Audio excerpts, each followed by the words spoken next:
সমালোচনা তোমার লাইফে থাকবে।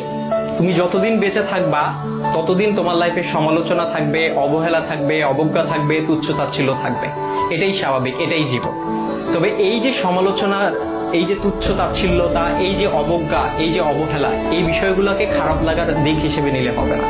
এগুলোকে তোমার অনুপ্রেরণা হিসেবে নিতে হবে। কারণ তুমি যখন এগুলোকে অনুপ্রেরণা হিসেবে নিবা, তখন এটা তোমার মধ্যে একটা জেদ তৈরি করবে। আর যেই জেদটা তোমাকে কঠোর পরিশ্রম করতে কি করবে ভাইয়া? অনুপ্রাণিত করবে। তোমার কঠোর পরিশ্রম করতে গিয়ে তোমার সব ধরনের ক্লান্তিগুলোকে দূর করে দিবে। আর যখন তুমি একবার কঠোর পরিশ্রম করতে শিখে যাবা, তখন স্যাক্রিফাইসের যে বিষয়টা, এই বিষয়টা তোমার মধ্যে অটো চলে আসবে।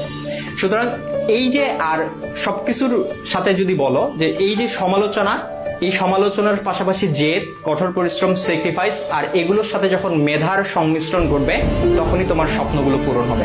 সুতরাং সমালোচনাকারীর এই যে সমালোচনা, এই যে অবজ্ঞা, এই যে অবহেলা, এই যে তুচ্ছতাচ্ছিল্যতা, এই বিষয়গুলোকে তোমরা কখনো খারাপ বিষয় হিসেবে নিও না, বা খারাপ লাগার বিষয় হিসেবে নিও না। এগুলোকে তোমরা অনুপ্রেরণার বিষয় হিসেবে নাও এবং তোমার স্বপ্নগুলোকে পূরণ করে ওই সমালোচনাকারীদেরকে দেখিয়ে দাও। দেখা হবে বিজয়ে। ভালো থাকো সবাই।